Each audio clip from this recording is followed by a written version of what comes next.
Hello everyone, इस video में हम लोग ओसवाल्ड डायल्यूशंस लॉ के बारे में पढ़ेंगे, इसके डेरिवेशंस को देखेंगे और साथ ही साथ इसके स्टेटमेंट को भी समझेंगे।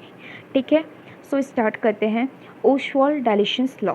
ठीक है, सो इसमें सबसे पहला जो डेफिनेशंस है, नॉर्मल जो डेफिनेशंस है वो ये है। ठीक है, तो ओसवाल्ड डायल्यूशंस लॉ क्या कहता है? सो ओसवाल्ड डायल्यूशंस लॉ जो है ये एक मैथमेटिकल एक्सप्रेशंस है किसका? लॉ ऑफ मास एक्शंस का। लॉ ऑफ मास एक्शंस क्या होता है ये आप लोग इक्विलिब्रियम चैप्टर में डेफिनेटली पढ़े होंगे। ठीक है, सो ओसवाल्ड डायल्यूशंस लॉ क्या है? तो ये एक मैथमेटिकल एक्सप्रेशंस है लॉ ऑफ मास एक्शन का, जो कि क्या करता है? रिलेशंस देता है किसके किसके बीच में? तो इक्विलिब्रियम कांस्टेंट या फिर डिसोसिएशन कांस्टेंट कह सकते हैं, डिग्री ऑफ डिसोसिएशंस और कॉन्सेंट्रेशंस के बीच में। कब? At constant temperature. उसको हम लोग ओसवाल्ड डायल्यूशंस लॉ कहते हैं।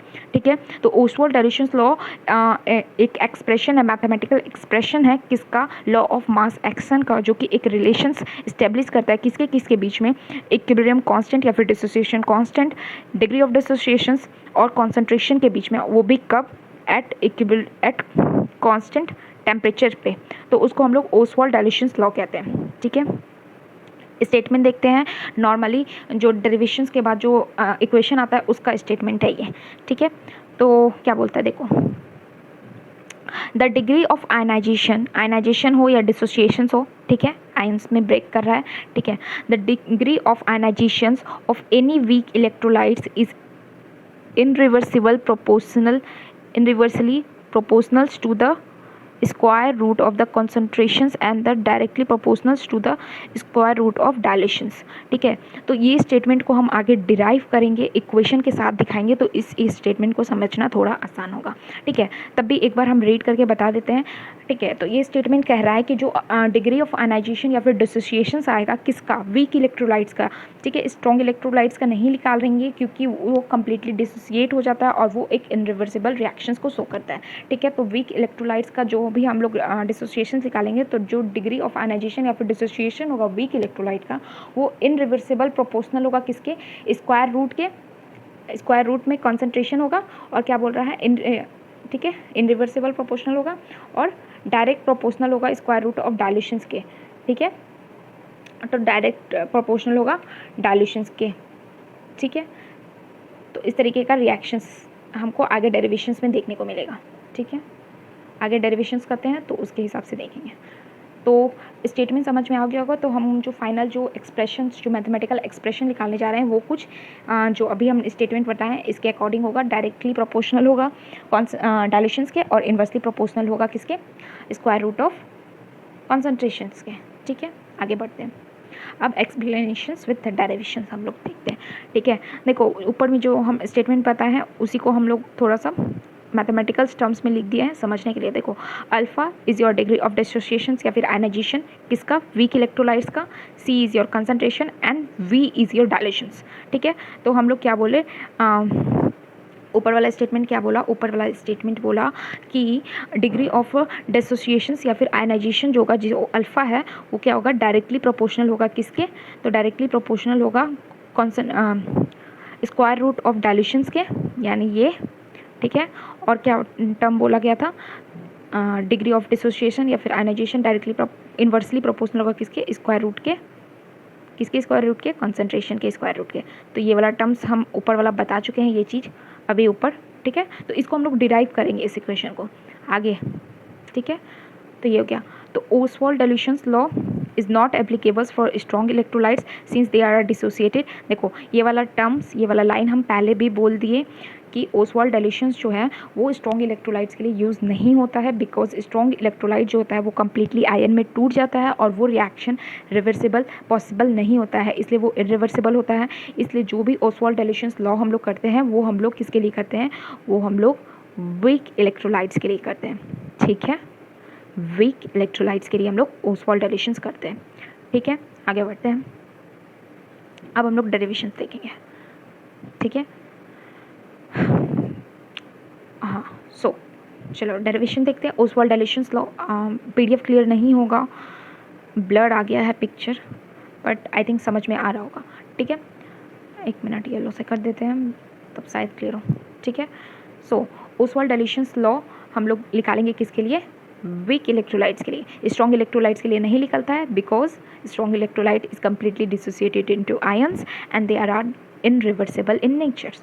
ठीक है, सो किसके लिए निकाल रहे हैं? वीक इलेक्ट्रोलाइट्स के लिए। लेट अब एजप्शंस करते हैं क्या? लेट 1 मोल हम लोग वीक इलेक्ट्रोलाइट्स लिए हैं AB। ठीक है, ये जो AB है ये वीक इलेक्ट्रोलाइट्स है और कितना लिए हैं? 1 मोल लिए हैं। ठीक है, get dissociated into water, water में टूट गया। ठीक है, तो A माइनस में टूटा, सॉरी A प्लस में टूटा, B माइनस में टूटा। तो इनिशियल कंसंट्रेशन क्या था? इनिशियल कंसंट्रेशन रिएक्टेंट का मानो C मोल पर लीटर था। ठीक है, C मोल पर लीटर था, तो उस समय प्रोडक्ट कितना था? 0 था, 0 था। आफ्टर टाइम T टाइम के बाद कंसंट्रेशन रिएक्टेंट का क्या हो गया? अल्फा से कम हो गया, तो C1 माइनस अल्फा हो गया किसका? रिएक्टेंट का कंसंट्रेशन, और C अल्फा से ये बढ़ गया। ठीक है, प्रोडक्ट बढ़ गया। ठीक है, तो डिसोसिएशन कांस्टेंट के क्या लिखेंगे हम लोग? तो हम लोग लिखेंगे कंसंट्रेशंस ऑफ प्रोडक्ट पहला वाला, फिर कंसंट्रेशन ऑफ प्रोडक्ट दूसरा वाला, मल्टीप्लाई में divide by concentration of reactant, concentration of reactant. ठीक है, तो डिग्री ऑफ डिसोसिएशन या फिर डिसोसिएशन कांस्टेंट हम लोग ऐसे निकालते हैं। डिग्री ऑफ डिसोसिएशन नहीं, डिसोसिएशन कांस्टेंट हम लोग ऐसे निकालते हैं। ये चीज़ हम लोग लॉ ऑफ मास एक्शन में भी यूज़ किए थे, इक्विलिब्रियम वाला में। ठीक है, सो डिसोसिएशन कांस्टेंट क्या हो गया? Concentration of reactant product upon concentration of reactant. ठीक है, तो वही पुट किए हम लोग।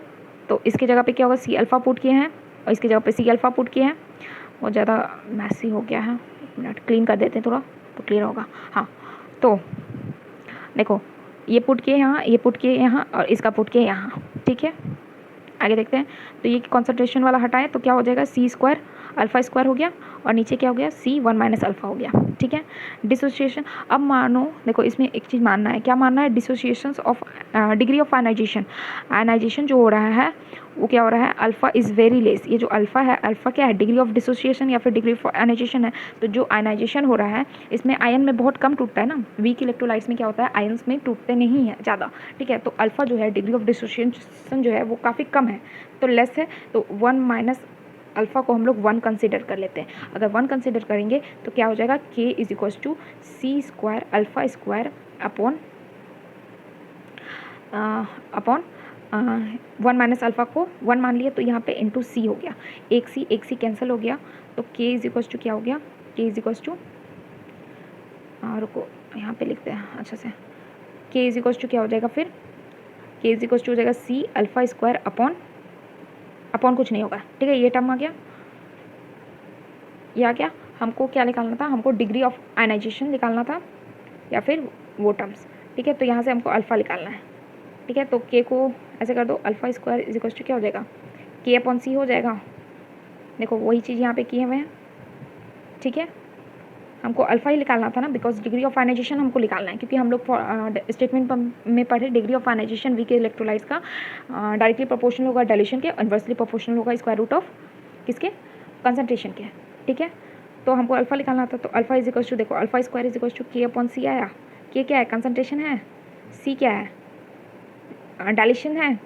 ठीक है, तो ये टर्म्स हो गया, रूट अल्फ़ा हटा दो। ठीक है, तो अपॉन K इंटू C आया। ठीक है, तो अल्फ़ा इज इक्वल टू क्या आ गया? देखो अल्फ़ा C नीचे है, तो अल्फ़ा इज इक्वल टू क्या हो गया? Sorry, alpha is equal to क्या हो जाएगा? 1 अपॉन कंसंट्रेशन के बराबर हो गया। तो डिग्री ऑफ कॉन्सेंट्रेशन के बराबर देखने को मिल गया हमको। ठीक है, तो यही हमको डिराइव करना था एक्सप्रेशन ऑफ। ठीक है, सो यहीं तक था। सो आई थिंक बहुत अच्छे से डायल्यूशंस ओस्वाल्ड डायल्यूशंस लॉ समझ में आया होगा। तो क्विक रिकैप कर लेते हैं। तो ओस्वाल्ड डायल्यूशंस लॉ बेसिकली कुछ नहीं है, इसमें हम लोग जो वीक इलेक्ट्रोलाइट्स होते हैं उनका जब डिसोसिएशन या फिर आयनाइजेशन होता है तो वो काफ़ी कम अमाउंट में होता है। ठीक है, तो उसको हम लोग क्या करते हैं? कैलकुलेट करते हैं कि कितना आयनाइज हुआ है, कितना जो वीक इलेक्ट्रोलाइट्स का जो आयन्स है वो टूटा है, कितना आयनाइज हुआ है। तो ये हमको पता चलता है कि वो डायरेक्टली प्रोपोर्शनल होता है किसका? स्क्वायर रूट ऑफ डायल्यूशंस के, और अपॉन इन्वर्सली प्रोपोर्शनल किसके होता है? तो स्क्वायर रूट ऑफ कंसंट्रेशंस के। तो alpha is equals to 1 upon under root C and alpha is equals to under root V। So ये है हमारा Ostwald dilutions law. I hope बहुत अच्छे से आपको ओस्वाल्ड डायल्यूशंस लॉ समझ में आया होगा। Hope you will like my video. Thanks for watching. Bye bye, be continue in the next lecture.